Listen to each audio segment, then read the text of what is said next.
Alright. What you were just gonna say something? Yeah. I knew you were Decided not to. I knew what you were gonna say. Alright, the last video there was people, so I couldn't actually get some flames out of the exhaust. So this is gonna be a video of me driving around here. Hopefully you guys can hear the turbo. I'll give you a clip of the engine right now.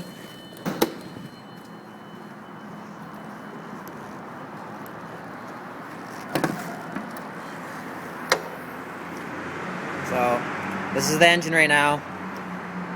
I got the FSI 2-liter T coil packs, the best ones you can get, the red. They're just like plug-in. You can run a 40 gap instead of a 24. Right now, to be honest, I'm actually running a 35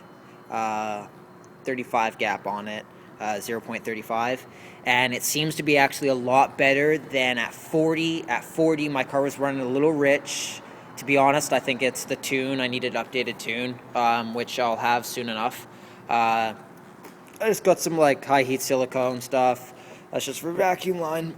The intake, all HID systems, fogs. I got a manual boost controller in it just to stabilize my boost. N75's here. I got the intake plugged, and then down there, if you guys can see, I got the Grady Type RS blow-off valve, but it is reciprocated. Don't worry, it's reciprocated. I replaced my vacuum line to try to make the Grady Type RS stop fluttering. It has not stopped fluttering, so I'm just going to replace it with a forged diverter valve with the extra outlet, so it's reciprocated, but it blows off into the atmosphere. Boost gauge, that sort of thing. It's a stage 2 ECU running on a stock KO3 turbo, which I know is crazy.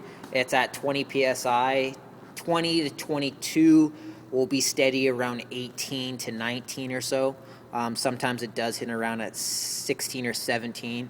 The turbo is like cavitating. It can't really handle much for long, so it hits 20 and then just pretty much cavitates down to like 17. Got new injector seals and all that kind of stuff. Flat black MAF. Did all these. Got these all painted. Got straight cat. 4-inch tip. Straight back. We'll be doing no resonator. But this is going to be a video of me cruising around and showing you what this sounds like.